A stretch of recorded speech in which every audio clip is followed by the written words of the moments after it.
Welcome to the Storyteller's Compass, a channel shaped like a well-worn book you might stumble across at an estate sale, its pages filled with photos, memories, and stories waiting to be rediscovered. My name is Connie, and I'm your guide through this journey into classic cinema, nostalgia, and the small joys that make life richer. My purpose here is simple: to give you a quick summary of a film, its title, a touch of context, and sometimes the director, so you can go explore the full movie for yourself. What I offer is an introduction, a spark, a doorway to something new.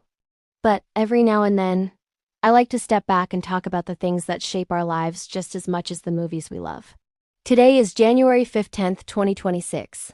It's a cold morning here in my hometown. The kind that makes you pull your sweater a little tighter and reach for something comforting. And on a day like this, I can't help thinking about the quiet power of hobbies. I've been pondering this a lot lately, especially for retired folks or for anyone imagining a future where AI takes over more of the daily grind. If that future comes, and I believe it will, people will need creative, fulfilling ways to spend their days. Hobbies won't just be a nice to have. They'll be lifelines. Let's start with one of the most immediate benefits. Hobbies reduce stress and restore balance. Think about it.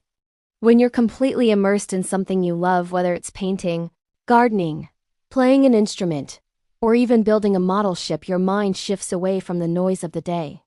The worries, the to-do lists, they all seem to fade into the background. This gentle focus creates a calming effect, almost like a meditative state. It lowers your stress levels and helps you feel grounded. Many people I've talked to describe their hobby time as a personal sanctuary, a protected moment in their day to reset and recharge. It's a space where the only expectation is to enjoy yourself. In a world that constantly demands our attention, having a hobby is a powerful act of self-care. It is how we reclaim our mental clarity and find a little pocket of peace in the midst of chaos. Beyond just calming us down, hobbies are fantastic for sparking creativity and keeping our minds sharp. When you take up a hobby, you're not just passing the time. You're engaging your brain in a new way. Whether you're trying a new knitting technique, solving a small problem in a woodworking project, or simply experimenting with colors and textures in a painting, you are keeping your brain active and engaged. Hobbies encourage us to think differently, to explore possibilities without the pressure of a right or wrong answer. They're a beautiful reminder that learning doesn't stop when we leave school or retire from a job. In fact, it evolves with us. Each new project is a chance to develop problem-solving skills, to think outside the box, and to stay mentally flexible. This kind of lifelong learning is incredibly valuable, especially as we get older. It keeps our minds agile and curious, always ready for the next creative challenge. Hobbies also have an incredible ability to build community and connection. In an age where it can sometimes feel like we're more disconnected than ever, hobbies act as natural bridges between people. Think about it when you discover someone who shares your passion for collecting vintage stamps, or for baking sourdough bread. There's an instant connection. You have a shared language, a common ground from which friendships can blossom. Whether you join a local book club, share your latest quilting project in an online forum, or simply talk about your interests with friends and family, hobbies give us something meaningful to share and celebrate together. They take something personal and turn it into something communal.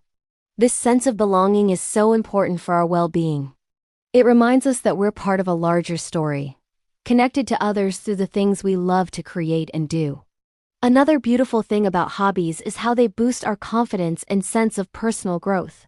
There's a quiet, profound pride that comes from finishing a project you've poured your heart into. It doesn't matter if it's a perfectly baked cake, a hand-knitted scarf, or a song you've finally learned to play on the guitar. The act of creation itself is a victory. Mastering a new skill, even a small one, gives you a tangible sense of accomplishment. Hobbies remind us that progress is something to be celebrated, no matter how small the steps may seem. It's not about becoming a world-class expert. It's about the personal journey of improvement. This process of skill mastery and personal achievement builds a quiet confidence that spills over into other areas of our lives. It's a wonderful form of self-expression, a way of saying, I made this. This is a part of me. Finally, and perhaps most importantly, hobbies add joy, purpose, and meaning to our everyday lives. At their very heart, hobbies are about pure, simple joy. They give us something to look forward to, something that belongs entirely to us, free from the demands of work or family obligations. It's your time. In seasons of life that are filled with stress, change, or uncertainty, hobbies can become our anchors. They help us stay connected to who we are, to the parts of ourselves that might get buried under schedules and responsibilities. Having a hobby is a way of nurturing our inner world, of tending to our own happiness. It provides a sense of purposeful living that isn't tied to productivity or external validation. It's about finding fulfillment in the process, not just the outcome. And that kind of emotional resilience is priceless. So as we wrap up our little chat today, I want to leave you with this thought. Hobbies are not just extra. They aren't frivolous little things we do only if we have leftover time. They are essential. They help us grow, heal, connect with others, and rediscover the parts of ourselves that make us uniquely who we are. Whether you're thinking about picking up an old hobby you let go of years ago, or you're feeling the pull to try something brand new, I encourage you to give yourself permission to enjoy it fully. Don't worry about being perfect. Just let yourself play, create, and explore. Life is so much richer when we make space for the things that light us up from the inside. Thank you for spending this time with me today at the Storyteller's Compass. I'll be back soon with another story from the world of classic film. But for now, I hope you go find a little joy in a hobby of your own. Until next time.